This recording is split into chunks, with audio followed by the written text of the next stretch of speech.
마지막 말이 능력이 되려면 오늘 말씀 제목입니다. 최근 읽은 글 중에 다음과 같은 내용이 있습니다. 아버지 하면 목이 메는 그런 것이 있다.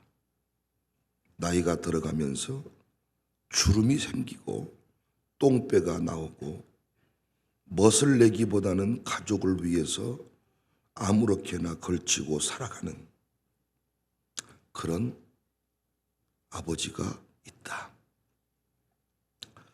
인도의 시인 타고르가 겐지스강을 배를 타고 건너고 있었다. 바람 한 점 없이 고요한 수면, 새소리조차 울리지 않는 조용한 풍경.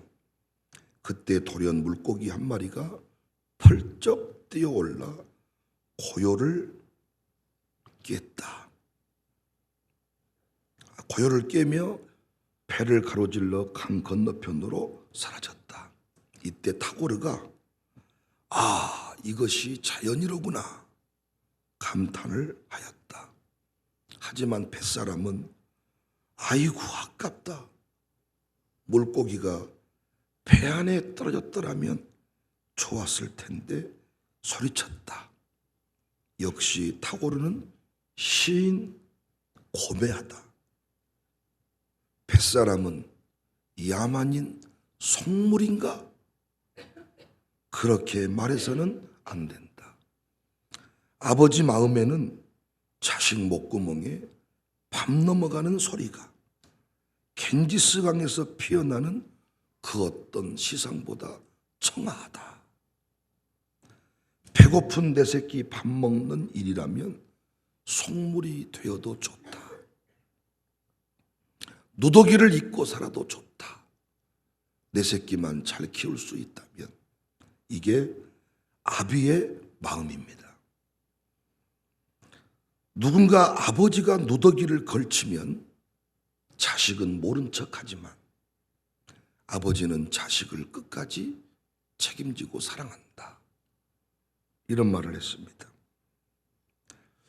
혹시 맹꽁이처럼 배 나온 아저씨들이 길을 걷고 있는 모습을 보았다면 그걸 추하다고 흉보지 말아라. 가족을 위해 울분과 눈물을 삼키고 삼켜서 배가 나온 것이다. 자세히 보아라. 아버지 배가 불룩한 것은 배가 나온 것이 아니라 삶의 아픔으로 가슴이 들어간 것이다. 이종현 장모님 그래 안 그래요?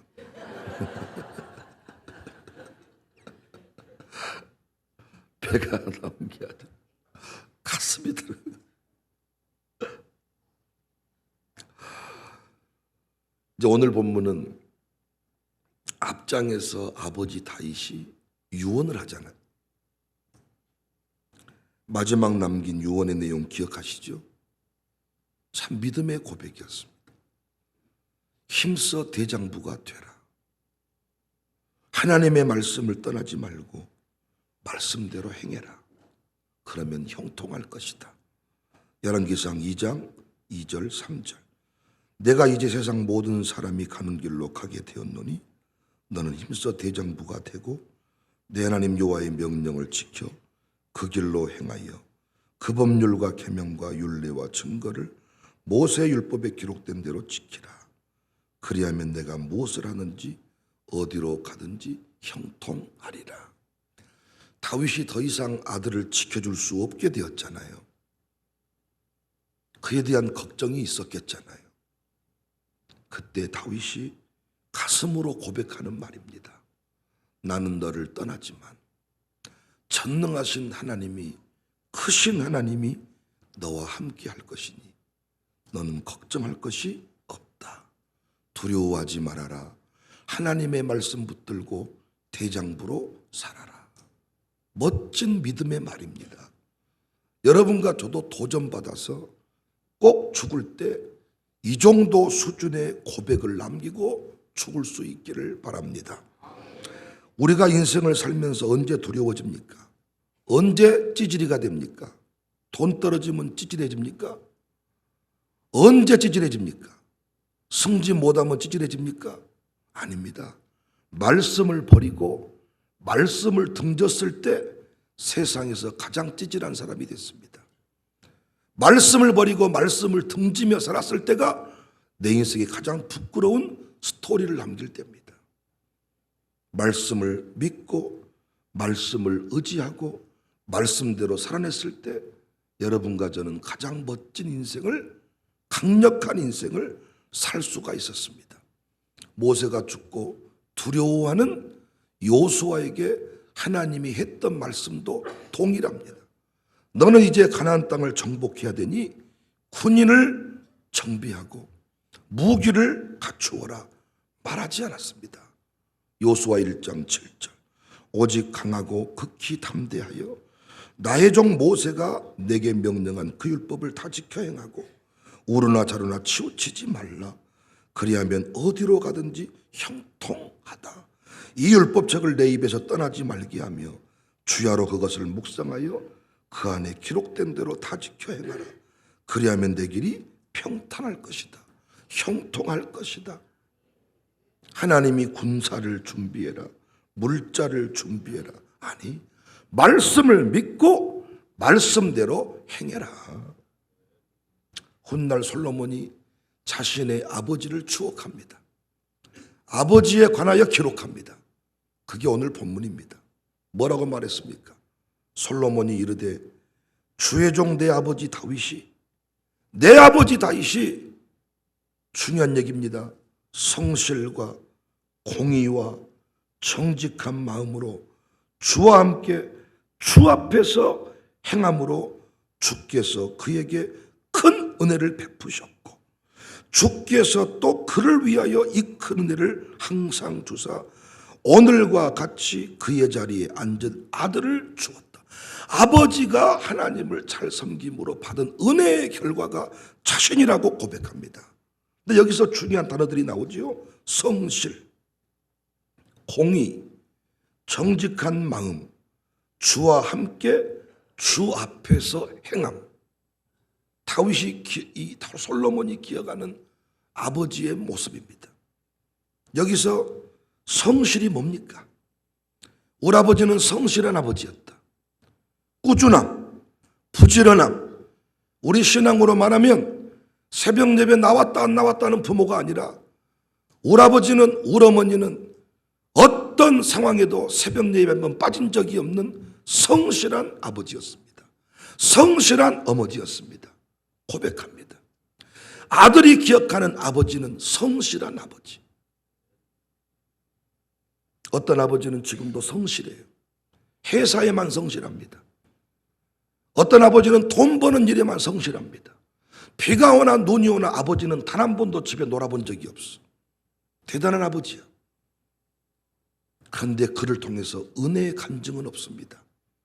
난 여러분과 제가 훗날 세상 떠났을 때 우리 아들이, 우리 자녀가 우리 아버지를 기억할 때 우리 아버지는 영적으로 신앙생활에 있어서, 교회 생활에 있어서 성실한 아버지였습니다.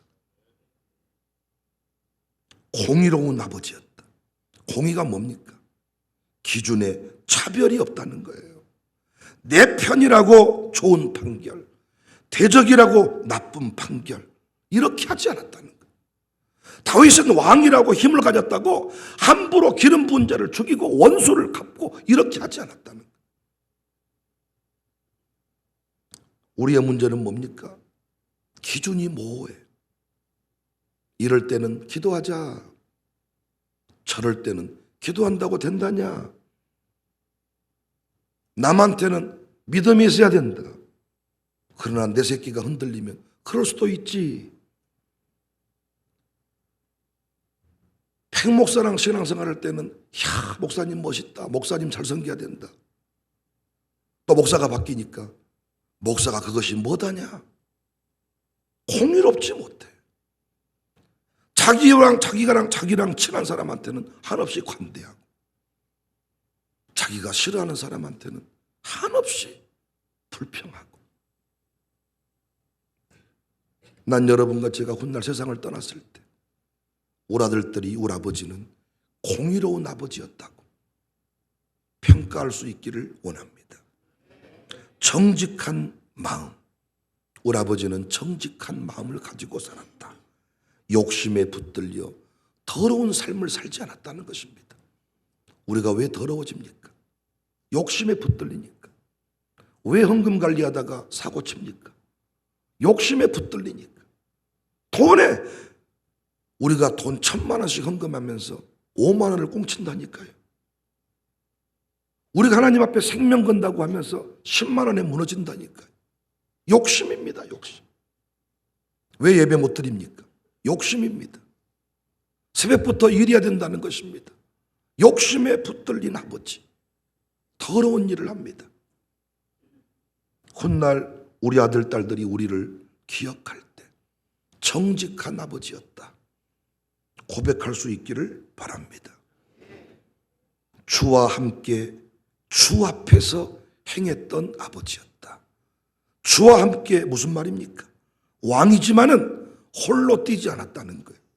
결정을 할 때에도 자기 마음대로 하지 않았다는 거예요. 왕이지만 권력자지만 하나님께 물었다는 것입니다. 우리의 문제는 뭡니까? 묻지 않습니다. 우리의 문제는 뭡니까? 혼자 뜁니다. 우리 아버지는 자기 마음대로 자기 뜻대로 해버린 아버지가 아니라 항상 주 앞에서 주님과 함께 걸었던 아버지였다. 고난의 순간에도 하나님과 걷는 모습이 중요해요. 우리는 좋은 일이 있을 때 주와 같이 길 가는 것 즐거운 일이 아닌가. 코로나 걸리니까 이런 젠장 저런 젠장 이것이 무슨 일인가. 집이 생기고 암병 고쳐진다고 할 때는 주와 같이 길 가는 것 즐거운 일이 아닌가. 예배드린 것 때문에 직장이 떨어진다고 하니까 주와 같이 길 가는 것이 이렇게 어려운 일이 아닌가. 내가 갖고 싶은 것이 있으면 주님이 귀찮아. 목사한테 의논하기 어려워. 왜? 하지 말라고 할까 봐서. 그래서 해놓고 찾아와. 계약금 주고 결정해놓고 결혼하기로 해놓고 둘이 모텔 가고 다 뽀뽀해놓고 어쩌면 좋겠습니까? 안 됩니다. 그러면 교회를 떠납니다. 이것이 우리의 모습이라는 거예요. 다윗의 유언과 함께 소개되는 인물들이 앞장에 2장에 나오는데 요압이 나오고 바르실레가 나오거든요. 다 이 사람들이 그 다윗의 인생 가운데 원수같이 행했던 사람이기도 하고 다윗을 신실하게 도왔던 사람이기도 합니다. 다윗이 말하는 거예요. 내가 이들을 처리할 수도 있었고 내가 이들을 죽일 수도 있었지만 하나님의 공의 앞에 내가 감정으로 처리하지 않았다. 이제는 네가 지혜롭게 이 모든 일들에 관하여 결정하면 좋겠다.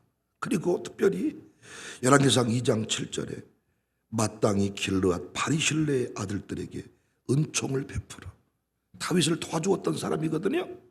그의 아들들에게 은총을 베풀라고 말합니다. 은혜 베푼 사람에게 은혜로 보상하는, 원수 같이 행했던 사람이지만 감정적으로 처리하지 않았던 그 다윗의 신실함을 보여줍니다. 근데 제가 하고 싶은 얘기가 솔로몬이 왕이 되어서 가장 먼저 한 일이 1,000번제를 드립니다. 그런데 그 1,000번제를 드린다는 말이 나오기 전에 이 솔로몬이 다윗의 법도를 따라갔다. 이 고백이 나와요. 아버지 법도를 행했다. 그러면 제가 여러분 앞부분에서 말씀을 드렸죠. 자식이라면 아버지 그러면 목이 메이는 그 무엇이 있죠? 있어요 없어요? 아버지 하면 목이 메이는 그 무엇이 있죠? 어머니 그러면 가슴이 저미는 그 무엇이 있죠? 있어요 없어요? 아버지 하면 눈물이 쫙, 어머니 그러면 쫙. 우리 이영호 장로님도 아버지가 아프니까 요즘에 심심하면 울어. 아버지 그러면 목이 메이는 그 무엇이 있고, 어머니 그러면 가슴 저미는 그 무엇이 있어. 근데 제가 하고 싶은 얘기는, 아무리 불효자도 아버지가 걸어간 길을 가고 싶어해. 아버지가 걸어갔던 길은 다시 걸어보고 싶은 게 자식의 마음이야. 그런데 어찌 아버지가 섬기는 교회를 아들이 안 올 수가 있냐고요. 아버지 그러면 가슴 저미는 그 무엇이 있고, 어머니 그러면 눈물 나는 그 무엇이 있는데, 내 엄마가 새벽마다 눈물 뿌려 기도하는 그 예배당에 왜 그 자식이 안 오냐고요. 생각 안 해보셨어요? 내 아버지가 평생 목회했던 교회인데 목사 아들이 그 교회를 안 다녀. 가슴 저미는 그 무엇이 있는데, 아버지 그러면 내 가슴에 묻히는 그 무엇이 있는데, 저는 지금도 아버지가 돌아가신다 그러면 못 살 것 같아. 어머니가 돌아가신다 그러면 못 살 것 같아. 그래서 아버지가 보고 싶으면 아버지가 걸어갔던 그 길을 혼자라도 걸어볼 것 같아. 그런데 내가 여러분과 살아보니까 기가 막힌 게, 어떻게 아버지가 우리 교회 장로고, 아버지가 우리 교회 권사고, 아버지가 우리 교회 대단한 사람이라고 하는데 이 교회를 안 다닐 생각을 하냐고요. 여러분, 이거 중요한 얘기입니다. 제가 세대통합 목회 컨퍼런스 하고 있습니다. 결론이 뭡니까? 같은 신앙, 같은 사명 전수하라는 거잖아요. 그거 못하면 2대 지나면 3대 지나면 우리 가면 끝난다는 거잖아요. 왜 내가 걸어간 길 아들이 안 따라올까요? 다른 것에 관해서는 그렇게 애달파하고, 우리 아버지, 우리 어머니, 그래서 제사라도 지내주려고, 묘동이라도 크게 해주려고 난리를 치는데, 왜 우리가 걸어가는 믿음의 길을, 그 법도를 따르지 않을까요? 오늘 말씀 그대로입니다. 여러분과 저의 신앙생활에 성실함이 없었기 때문입니다. 어떤 일에 관하여 끝장을 보고 일관되게 우리가 행동을 하면 반드시 자식은 각인 효과에 따라서 그 길을 걸어오게 되어 있습니다. 사랑하는 여러분, 우리 아들, 딸들이 이 길 가기를 원하거든 일관된 삶을 사십시오. 제가 말씀드리지 않았습니까? 목사로 부름받았는데 어떤 목사님은 자립하는 교회, 어떤 목사님은 평생 자립 못하고 살았던 교회. 그런데 지하 개척교회 살아도 끝까지 목사로 그 길을 걸어간 집은 자식이 목사가 되든지 아버지를 간증하든지 믿음의 용사가 됩니다. 그런데 목사로 사는 길이 서럽고 힘들어서 목사도 했다가 돈도 벌었다가 농사도 지었다가 이렇게 길이 왔다 갔다 해버린 집은 나중에 자식 신앙이 똑바로 안 세워지더라고요. 난 여러분과 제가 신자의 길을 걷기로 했으면 서러워도 걷고 배고파도 걷고 눈물 나도 걷고 직장이 사라져도 걷고, 할렐루야. 내 자녀가 내 길을 걷게 하고 싶거든 공의로운 부모가 되세요. 내 감정에 따라서 목사의 설교를 함부로 평가하고 감정 따라 교회를 평가하는 사람 되지 말고, 내가 기분이 상해도 말씀이라면 따르게 하시고, 사람이라는 게 감정 안 상할 수가 있습니까? 상할 수 있죠. 얼마든지. 그러나 빨리 평정심을 찾아야죠. 최소한 신앙생활만큼은, 교회를 정하는 것만큼은, 가정교회를 따르는 것만큼은 감정을 따라가면 안 되죠. 공의로워야죠. 원칙이 분명해야죠. 어떨 때는 하나님이었다가 어떨 때는 하나님 믿으면 못한다냐, 어떨 때는 우리 목사님 좋은 목사님이어야, 어떨 때는 우리 목사님이 돈을 밝혀야, 일관되지 아니한 당신의 고백 듣고 어떤 사람이 우리 교회에 나오겠습니까? 또 말씀드려요. 여러분 자식이 아버지 그러면 저미는 그 무엇이 있다니까요. 어머니 그러면 무엇이 느껴지는 바가 있다니까요. 그런데 어떻게 아버지가 평생도록 섬긴 교회를 한 번도 안 와보냐고. 명절 때라도 와서 나 만나고 보고 싶지 않겠어요? 우리 아버지가 좋아서 목사님 하고 사는 그 목사를 안 만나보고 싶겠냐고요. 명절 때라도 여러분은 고향 가서 부모님 섬기는 목사 안 만나보고 싶으세요? 우리 어머니가 토요일만 되면 시골 내려가면서 난 우리 목사님한테 가야 된다. 그거 안 만나보고 싶냐고요. 그런데 요즘 자식들은요 안 만나고 싶어 합니다. 제가 이런 얘기를 많이 했더니 부모님이 싸워 자식과 한번 인사하러 가야 그래서 사과 한 상자 있으니까 빨리 싸가지고 갖다 주고 와불어야 갖고 오지 마세요. 안 먹을 테니까. 사과 많아 우리 집에. 유통에 가면 살 수 있고. 딱 그 얘기한 거 아니잖아. 사과 갖다 줘버려야? 한번 갔다 와버려야. 안 갔다 오면 설교 시간에 징한게 아주 내가 못 산다잉. 그래서 오더라고요. 오는데 기쁨 하나도 없이 와. 뭔가 느껴본 적 없으시냐고요.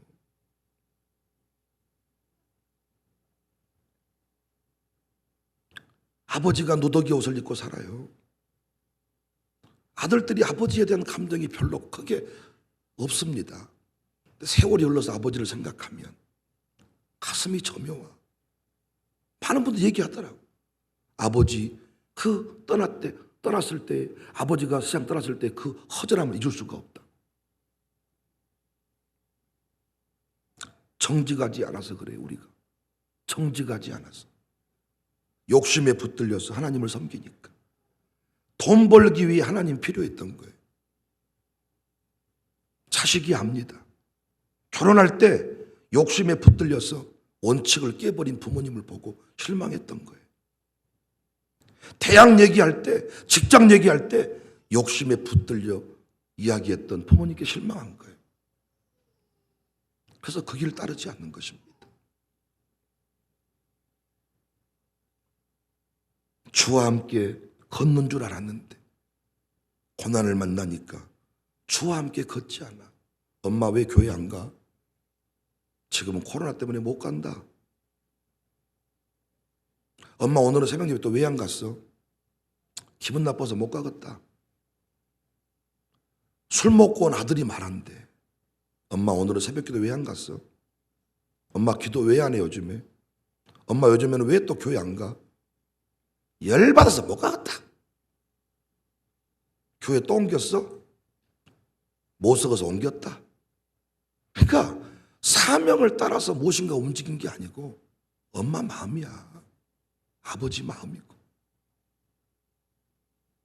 나는 솔로몬이 자기 아버지를 기억하면서 자기가 왕위에 오른 게 우연한 일이 아니었고 하나님이 베푸신 은혜였음을 고백합니다. 저는 어제도 우리 지우기가 저한테 가정교회, 청년 가정교회 보고서를 다 이렇게 보낸 것을 보고 글을 읽다가 아버지도 양육사고 아들도 양육사. 참 이게 너무 귀하다 생각했습니다. 며칠 전에는 지우기가 엘리베이터 헌금을 100만 원을 냈어요. 요즘에 그 아버지가 여러 가지 물질적으로 어려워서 헌금을 못하니까 저는 아들이 헌금을 하는데 아버지의 고백과 아들의 고백이 동일해. 참 이러기가 쉽지 않은데 보통 아버지가 그러지 말고 좀 새끼야 목사님한테 네가 그러면 아버지 욕먹은단 말이야. 좀 임마 좀 새끼야 어째 너는 그랬었냐. 좀 우리는 보통 이렇게 말하기가 쉬운데 참 부러웠습니다. 어제도 제 아내랑 둘이 얘기를 하면서 여보 자식은 마음대로 안 되는 것 같지? 당연하지. 내가 이런 설교하지만 두렵습니다. 제가 걸어가는 길이 정직한 길이 아니면 도민이 은민이 나를 따라오지 않을 겁니다. 도민이 은민이는 아는 게 있어요. 저에 대해서. 여러분 앞에 서 있는 나의 모습과 집에서 지들이 바라봤던 아버지의 모습이 있어. 여기서 내가 정직하다 판정을 받아야 두민염이 내 길을 따라올 거예요. 내가 사기를 치고 뻥치고 살면 절대 나처럼 살지 않겠죠. 저는 아직까지 지옥이 나이만큼 아들을 못 키워서 부럽더라고요. 하나님 앞에 그것이 기도 제목입니다. 오늘 마지막 말이 능력이 되려면 말은 다 멋있게 하고 죽어. 설교 멋있게 할 수 있어요, 여러분. 설교 멋없게 하는 목사가 어디 있습니까? 근데 문제는 설교대로 사는 게 아니라 제3대로 여러분이 따라오는 거예요. 양수사가 말은 다 멋있게 합니다. 근데 문제는 결정적인 순간에 보여준 모습이 말과 다릅니다. 그래서 당신 가정교회 식구들이 안 따라오는 거예요. 가정교회 식구들만이 보는 게 있어. 제가 모르는, 그래서 제가 어떤 분을 막 칭찬하잖아요. 그래서 여러분 입을 삐죽거려. 아이고, 모르는 소리 하시네. 아이고, 목사님, 아이고, 목사님 또 저런 소리 하시네. 그분이 어떤 분인 줄 아십니까? 이런 느낌이야. 똑같지 않겠습니까? 제가 무슨 설교했는데 여러분 아멘에 아내가 나를 쳐다봐. 어떤 분은 제 아내를 쳐다봐 대놓고. 과연 그런가? 제가 이런 설교하는 것에 대해서 불편해하지 마시고, 여러분 자식이 여러분은 이 교회 아니면 못 사시잖아. 긍지가 대단하시잖아. 안 그래요? 긍지 없어요? 대충 섬기셨구나. 그런데 자식이 내 길을 따라오지 않는다면 그건 내 삶이 분명히 잘못되어 있습니다. 오늘 이 아침에 세대통합 마지막 날 한국교회 깨운다고 목 잠기고 이 별짓거리 다 하고 있는 목사가 가슴으로 외칩니다. 성실하게 삽시다. 공의를 지키고 정직하게 살고, 정직이란 게 단순히 거짓말 했냐 안 했냐의 문제가 아니라니까요. 욕심에 붙들려 살지 않아야 돼. 주와 함께 걷는 그런 주인공이 되어서 마지막 그 말이 능력이 될 수 있도록 아버지의 길을, 어미의 길을, 가슴 저미는 그 무엇, 가슴 저미는 그 무엇, 그것이 신앙 전수의 역사로 이어질 수 있기를 주님의 이름으로 축복합니다. 저도 두 아들 멋지게 키우고 싶습니다. 저보다 더 멋진 목사가 되고 저보다 더 멋진 은혜의 주인공이 되기를 위해 기도합니다. 이 설교 여러분한테만 하는 게 아니라 저한테도 하는 거예요. 얼마든지 꾼이 될 수 있어. 꾼. 여러분 앞에서 하는 말과 없는 곳에 하는 말이 다르면서 사랑인 것처럼 살 수가 있단 말이에요. 진짜 하나님을 사랑하고 진짜 주님을 섬겨서 우리 아이들이 그것이 가슴의 고백으로 남을 수 있는 우리 모두가 될 수 있기를 주님의 이름으로 축복합니다.